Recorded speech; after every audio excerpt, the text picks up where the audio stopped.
unlimited drama series. There I was, sitting at my kitchen table at 11:30 on a Tuesday night, half drunk on cheap bourbon and staring at the guts of a busted security camera. The irony wasn't lost on me. I install surveillance systems for a living. Yet I couldn't see the train wreck of my own marriage until it was already derailing in spectacular fashion. That's when I heard Andrea whispering into her phone in the hallway, thinking I was too hammered to notice. "He's completely clueless, Blake. I'll meet you at the Pineview Motel in 20 minutes. Room 12, like always, and yes, bring that expensive bourbon you promised." There it is, I thought, setting down my screwdriver with the careful precision of a man who's just heard his world implode. The punchline of my 15-year marriage. My name is Danny Morrison, and I used to think I had it pretty good. Decent house in Millfield, New York. One of those upstate towns that peaked sometime around 1987 when the textile mill was still running and people had hope. Now it's all strip malls, chain restaurants, and the kind of blue-collar desperation that makes you drink Budweiser for breakfast and call it vitamins. I run Morrison Security Systems, which sounds more impressive than it is. Mostly I install cameras and alarm systems for paranoid suburbanites and small businesses that can't afford the big corporate outfits. It pays the bills, keeps food on the table, and gave me enough technical know-how to wire our house like Fort Knox. Andrea always complained about the cameras, said they made her feel like she was living in a prison. Now I know why. Andrea Morrison, soon to be Andrea something else apparently, is everything I'm not. 38, sharp as a razor, and ambitious enough to claw her way up to junior partner at Kellerman Walsh & Associates, the biggest law firm between Albany and Syracuse. She's got that ice queen beauty that intimidates juries and makes opposing counsel stutter. Me? I'm the guy who peaked in high school when I could knock people unconscious with my left hook. But Blake Hutchinson, oh, I knew all about Blake. 6'2", Harvard Law, drives a BMW that costs more than most people make in 2 years. He's the golden boy at Andrea's firm, the kind of guy who wears $1,000 suits and thinks the world owes him everything on a silver platter. I'd met him at firm parties, watched him look through me like I was furniture. Apparently, he'd been looking at my wife a lot more closely. I sat there listening to Andrea's heels click across our hardwood floor as she grabbed her keys and headed for the door. She didn't even bother making up an excuse, just called out, "Going to Melanie's, don't wait up." Melanie Kruger, her best friend since law school, the perfect suburban soccer mom who lived in a McMansion across town and spent her days organizing charity events and gossiping about everyone else's business. The door slammed and I was alone with my bourbon and the bitter taste of betrayal. But here's the thing about being married to a lawyer for 15 years. You learn a few things about evidence and documentation. And here's the thing about installing security systems for a living. You know exactly how to gather that evidence without anyone knowing. I'd been suspicious for months. The late nights at the office, the sudden interest in yoga classes, the way she'd started password protecting her phone like it contained nuclear launch codes. But I'm not the type to go digging through someone's personal stuff without cause. I trusted her. Stupid me. I finished my bourbon, grabbed my toolkit, and headed upstairs to the bedroom. Time to upgrade our home security system. Andrea had always hated the cameras I'd installed in the common areas, said they made the house feel like a police state. She'd made me promise never to put any in the bedroom or bathroom. Privacy concerns, she said. Well, promises to cheating wives don't count for much in my book. I spent the next 2 hours installing micro cameras in strategic locations throughout the house. Nothing illegal or perverted, just good old-fashioned surveillance in the common areas, where any reasonable person would expect to be monitored. The living room, kitchen, front hallway, and garage. I also upgraded the system's recording capacity and set up remote access so I could monitor everything from my phone. By the time Andrea stumbled home at 3 a.m., reeking of expensive bourbon and guilt, I was back in bed pretending to be asleep. She slipped into the bathroom, took a long shower, and crawled into bed beside me like nothing had happened. I lay there staring at the ceiling, listening to her breathe, and planning my next move. The thing about revenge is that it's a dish, best served with a side of public humiliation and a garnish of complete social destruction. But you have to be smart about it. You have to be patient. And most importantly, You have to be absolutely certain you're right before you burn someone's life to the ground. Lucky for me, I had all the tools I needed to be very, very certain. The next morning, Andrea was back to her usual routine: power suit, perfectly styled hair, and that practiced smile she used when she was lying through her teeth. She kissed my cheek over coffee like she hadn't spent half the night screwing her colleague in a Fleabag motel.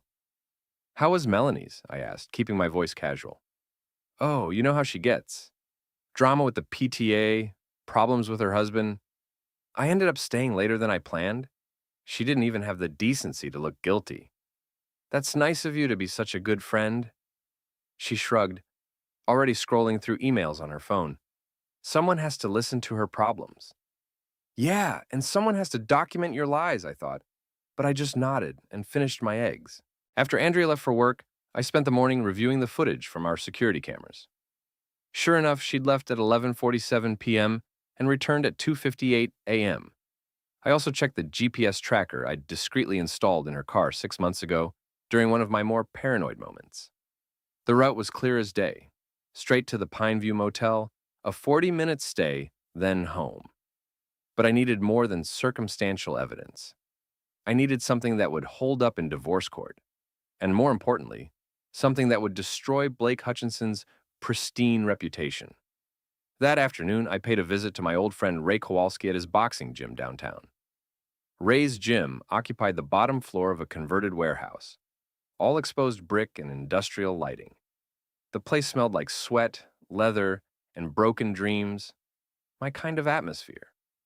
Ray himself was built like a refrigerator with arms, 62 years old and still capable of knocking out men half his age. He'd been my trainer back in high school when I had delusions of boxing glory, and he was one of the few people in town who still treated me like I mattered. "Danny boy," he boomed when I walked in, "what brings you to my palace of pain? Finally ready to get back in shape?" "Something like that," I said, settling onto a bench near the heavy bags. "Ray, I need some advice. Hypothetically speaking, if a man discovered his wife was cheating on him, what would you recommend?" Ray's expression darkened. He'd been through 2 messy divorces himself, so he understood the territory. "Hypothetically, I'd say that man needs to be very careful about his next moves. Emotion makes you stupid, and stupid gets you in trouble. What if the man wanted to make sure everyone in town knew what kind of woman his wife really was? Then that man better have bulletproof evidence and a damn good lawyer." Ray sat down across from me, his voice dropping to a conspiratorial whisper. "You talking about Andrea?" I nodded. "Who's the guy?" "Blake Hutchinson, from her law firm." Ray whistled low. "That pretty boy with the fancy car? Danny, that's playing with fire. Those people have money and connections. They can make your life very difficult." "They already have," I said. "I just want to return the favor." Ray studied my face for a long moment, then nodded slowly. "What do you need?" That's why I loved Ray. No judgment, no lectures about forgiveness or moving on. Just a simple question about what kind of help I needed. Information, surveillance, maybe some muscle if things get complicated. You got it. But we do this smart, understand? No stupid moves, no criminal activity. We destroy them legally and completely. I spent the next hour outlining my plan. Ray listened, offered suggestions, and by the time I left, we had a strategy that would have made Sun Tzu proud. The first step was confirming the affair with visual evidence. Ray had a friend who ran a private investigation service, mostly divorce work and insurance fraud.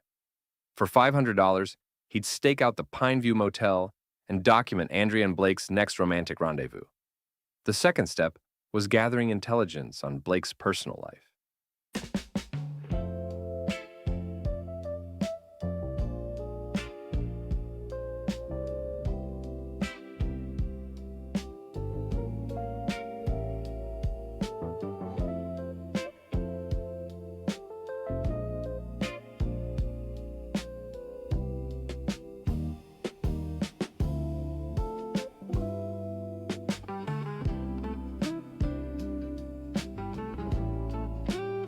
Ray's network of gym rats, bartenders, and small business owners was surprisingly extensive. Within a week, I knew Blake's schedule, his habits, his weaknesses, and most importantly, his secrets. Turns out, Golden Boy Blake had a few tarnished spots on his reputation. He'd been skimming money from client settlements, inflating his billable hours, and this was the real prize. He was married to a wealthy woman whose daddy had connections to the state attorney general's office. Blake's wife, Catherine, was apparently unaware of her husband's extracurricular activities. The third step was the most delicate, turning Andrea's social circle against her, without them realizing I was pulling the strings. This is where Melanie Kruger became a problem. I'd always suspected Melanie didn't like me. She was one of those people who smiled to your face while calculating how to use your secrets against you. But I'd never realized how much she actively resented me until I started paying closer attention to her behavior around Andrea. 3 years ago, I'd fired Melanie from a part-time bookkeeping job at my company. She'd been skimming money, nothing major, just a few $100s here and there. But theft is theft. I'd kept it quiet, didn't press charges, just told her the position wasn't working out. Andrea never knew the real reason, but Melanie knew. And apparently, she'd been nursing that grudge ever since, slowly poisoning Andrea against me with subtle comments and carefully planted doubts. Danny seems so angry lately. Don't you think you deserve better than this small-town life? Blake is such an interesting man, so sophisticated. I realized Melanie hadn't just enabled Andrea's affair. She'd orchestrated it. That changed everything. 2 weeks later, I had enough evidence to end 3 careers and destroy 2 marriages. Ray's PI friend had gotten beautiful high-definition photos of Andrea and Blake entering and leaving the motel on 4 separate occasions. I had financial records showing Blake's embezzlement, and I had recorded phone conversations between Andrea and Melanie discussing how to handle the Danny situation once the affair became public. But I wasn't ready to pull the trigger yet. I wanted them to feel secure, confident, maybe even a little cocky about their deception. Pride comes before the fall, and I wanted their fall to be spectacular. The opportunity came in the form of Emma's college fundraiser. Emma Morrison is my 19-year-old daughter, a sophomore at Syracuse University studying pre-law like her mother.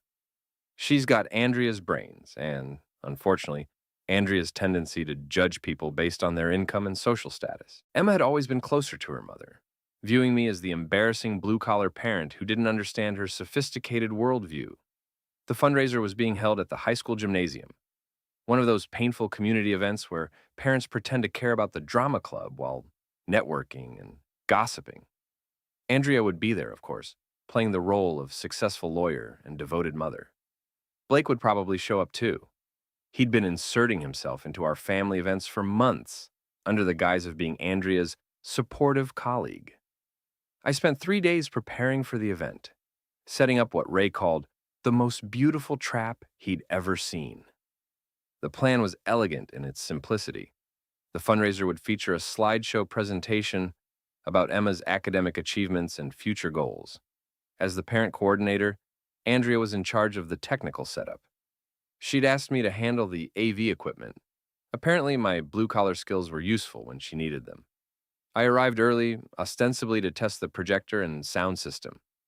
What I actually did was install a secondary video feed that I could control remotely from my phone. When the time was right, I could switch from the official slideshow to my own presentation. And what a presentation I had prepared. The evening started predictably. About 50 parents, teachers, and community members gathered in the gymnasium, making small talk and pretending to be interested in teenagers' college plans. Andrea worked the room like the politician she'd always wanted to be, shaking hands and accepting compliments on her successful daughter. Blake arrived fashionably late, wearing a suit that probably cost more than most people's monthly rent. He made a beeline for Andrea, and I watched them interact with the careful choreography of practiced lovers, trying to appear platonic in public. Emma gave her presentation first, a polished speech about her academic goals and career aspirations. I felt a brief pang of genuine pride, watching her command the room with confidence and intelligence. Whatever else happened, she was going to be successful. Then came the slideshow portion, featuring photos of Emma's achievements, family moments, and future plans.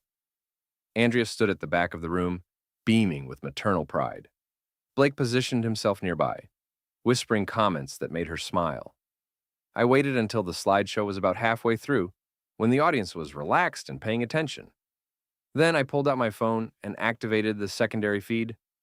The screen flickered for just a moment, then displayed a new image. Blake's BMW parked outside the Pineview Motel at 11:43 p.m. on a Tuesday night. The timestamp was clearly visible. A murmur went through the crowd. Someone said, "Is that Blake's car?" The next slide showed Andrea's Mercedes parked beside the BMW. Same timestamp, same location. The murmur became a buzz of confused conversation. The third slide was a close-up photo of Andrea. A couple spa.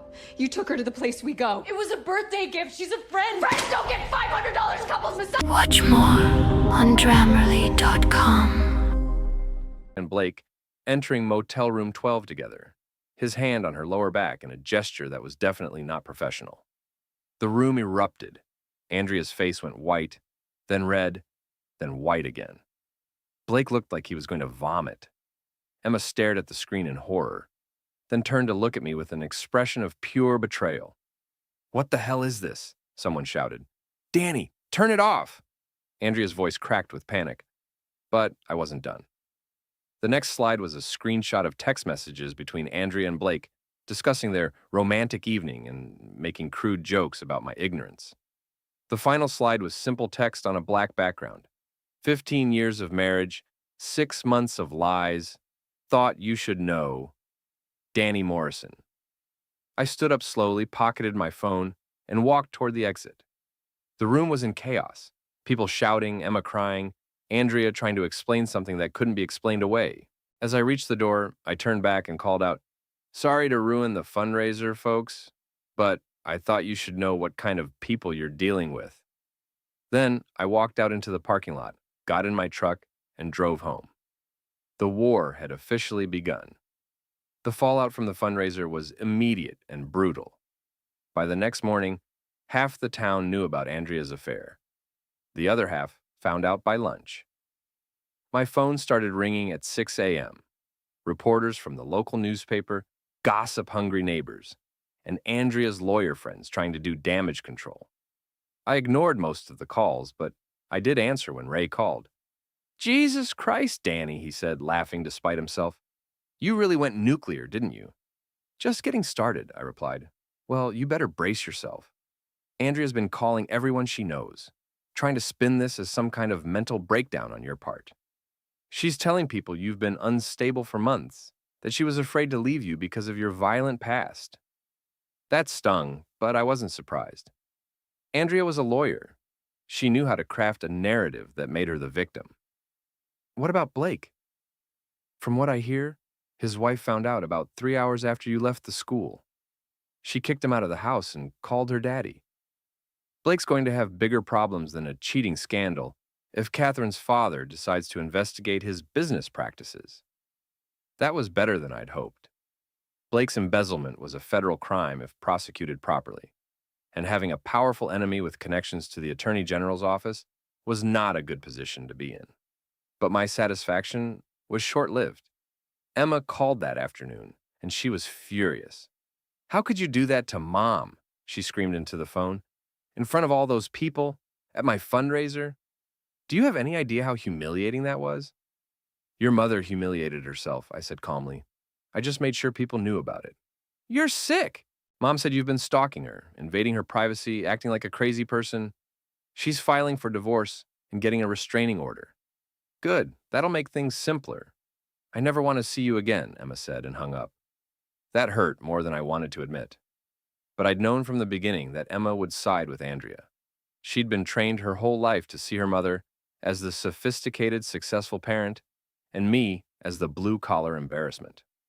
The restraining order arrived that evening, delivered by a sheriff's deputy who looked embarrassed about the whole thing. I wasn't allowed within 500 feet of Andrea, her workplace, or her known associates. I also couldn't contact her directly or through third parties. Fine by me. I had other plans. The next morning, I drove to Ray's gym and found him working with a teenage boxer who had more heart than skill. Ray sent the kid to hit the heavy bag and joined me in his cluttered office. "So, what's the next move?" he asked. "I need to find out more about Melanie's involvement. She's been pulling strings behind the scenes, and I want to know why." Ray nodded. "I might be able to help with that. My ex-wife Janet works at the bank where Melanie does her business. They've been friends for years. Think Janet would be willing to share some information? For the right cause, probably. Janet never liked Melanie anyway. Said she was too fake, always putting on airs. While Ray made some phone calls, I focused on my next target, Blake's professional reputation. I'd done some research on the State Bar Association's ethics complaint process. It turns out that lawyers who engage in conduct that reflects poorly on the profession can face serious disciplinary action, including suspension or disbarment. Adultery with a client's spouse might not be enough on its own, but combined with financial impropriety, it painted a picture of someone with serious character issues. I spent the afternoon crafting a detailed complaint against Blake, complete with documentation of his affair with Andrea and evidence of his billing irregularities. I couldn't prove the embezzlement without access to his firm's internal records, but I could raise enough questions to trigger an investigation. The complaint went into the mail that evening, along with copies sent to the local bar association, the state attorney general's office, and Blake's malpractice insurance carrier. Ray called me that night with intelligence from his ex-wife. "Janet says Melanie's been having money problems for the past 2 years," he reported. "Her husband's construction business went under, they're behind on their mortgage, and she's been borrowing money from friends to keep up appearances." Interesting. What else? This is where it gets good. Janet says Melanie came into the bank about 6 months ago, asking about opening a new account. She wanted to know about privacy policies, whether account information could be subpoenaed in a divorce, that kind of thing. 6 months ago. Right around the time Andrea's affair started.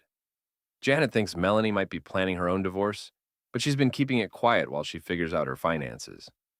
I hung up and sat in my kitchen, staring at the wall and thinking. Melanie's involvement in Andrea's affair wasn't just about revenge against me. It was about positioning herself for her own marital breakup.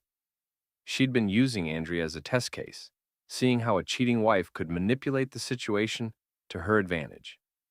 But that gave me an idea for my next move. If Melanie wanted to see how a cheating spouse could be destroyed, I'd be happy to provide her with a detailed demonstration. 3 weeks after the fundraiser incident, I was ready for the final phase of my plan. Andrea had moved in with Melanie temporarily, claiming she needed emotional support during our divorce proceedings. Blake had been suspended from his law firm pending an ethics investigation and was reportedly staying at a cheap motel while his wife's lawyers circled like sharks. But I wasn't satisfied with their professional destruction. I wanted complete social annihilation. The opportunity came in the form of Millfield's annual Founders Day Festival, a weekend-long celebration that drew people from all over the county. The main event was a Saturday night concert in the town square, where local politicians gave speeches, businesses sponsored booths, and everyone pretended our dying town still had something to celebrate. I'd been planning this for weeks, calling in favors and setting up the technical infrastructure. Ray had recruited some of his old Army buddies to help with logistics, and we'd turned the operation into a military-style campaign. The festival's sound system was provided by Morrison Security Systems, a contract I'd held for 3 years running. That gave me legitimate access to all the audio equipment and the main stage area. What the festival organizers didn't know was that I'd upgraded their system considerably, installing wireless capabilities and remote access controls. Saturday evening, the town square was packed with families, teenagers, and older folks who remembered when Millfield actually mattered. Andrea and Melanie were there, of course, trying to maintain their social standing despite the whispered conversations and pointed stares that followed them everywhere. Blake was notably absent. Word was that his wife's father had made it clear he wasn't welcome at public events until the various investigations into his conduct were resolved. I positioned myself near the back of the crowd, wearing a baseball cap and sunglasses, just another face in the sea of people. Ray and his crew were scattered throughout the square, each with a specific role to play when things got interesting. The evening started with the usual speeches from the mayor, a few city council members, and some local business leaders. I waited patiently, watching Andrea and Melanie near the front of the crowd, both dressed like they were attending a country club event rather than a small-town festival. Then came the moment I'd been waiting for. The mayor introduced the evening's entertainment, a local band that had been playing the same classic rock covers for 20 years. As they took the stage, I activated my remote access to the sound system. The band started their first song, but instead of music, the speakers began broadcasting a recorded conversation between Andrea and Melanie from 2 weeks earlier.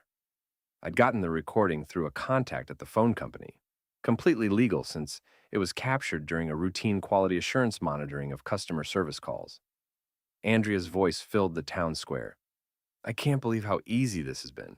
Danny's so pathetic. He actually believed I was working late all those nights." Melanie's laugh was clearly audible. "Men are idiots. My husband still doesn't suspect anything about my plans. By the time I'm done, I'll have half his assets, and he'll be lucky to see the kids on weekends." The crowd fell silent, confused by what they were hearing. Andrea's voice continued. "The best part is, everyone feels sorry for me now. Poor Andrea, married to that violent ex-boxer who couldn't handle his wife's success." "You should have seen Danny's face at the fundraiser," Melanie added. "I almost felt bad for him." Almost. Both women started laughing, and the sound echoed across the stunned crowd. I switched to a different recording, this one featuring Andrea and Blake discussing their plans to clean out our joint bank accounts before filing for divorce. Blake's voice, "My lawyer says you can claim emotional distress, maybe even get a restraining order based on his history of violence. That'll give you leverage in the settlement." Andrea, "Danny's too stupid to hide his assets properly. I've been documenting everything for months. He'll be lucky to keep his truck when I'm done with him." The crowd was getting restless now, people looking around for the source of the broadcast. I could see Andrea and Melanie near the stage, their faces pale with horror as they realized what was happening. But I wasn't finished.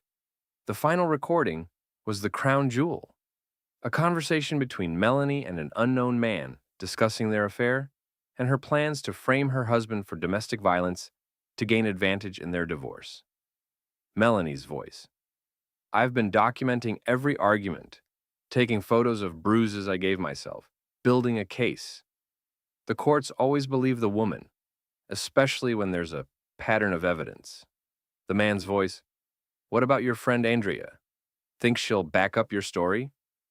"Andrea will say whatever I tell her to say. She owes me for setting up her affair with Blake. Besides, she's too worried about her own problems to question mine." The crowd erupted.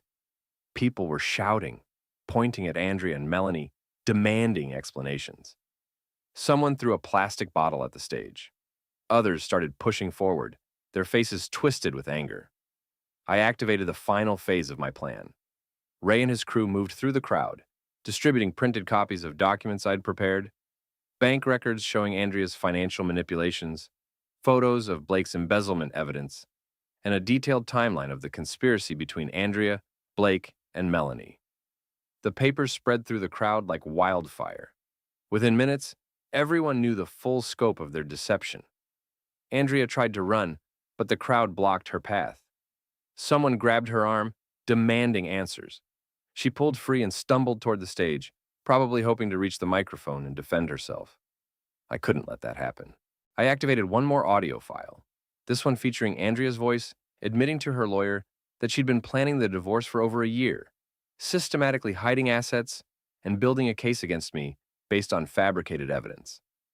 "Danny Morrison is everything that's wrong with this town," her recorded voice said. "Violent, stupid, and completely beneath me. I should have divorced him years ago, but I needed time to set up my exit strategy properly." That was the last straw. The crowd surged forward, not violently, but with the collective anger of people who'd been lied to and manipulated. Andrea and Melanie found themselves surrounded by their former friends and neighbors, all demanding explanations for their betrayal.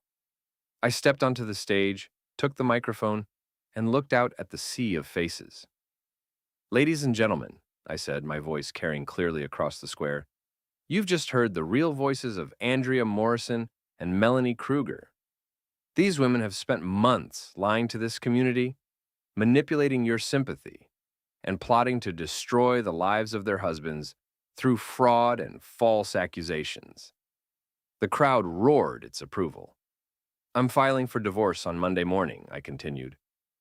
I'm also pressing charges for fraud, conspiracy, and attempted theft. Blake Hutchinson is already under investigation by the State Bar Association and the Attorney General's office. Justice will be served. I pulled out a manila envelope and held it up.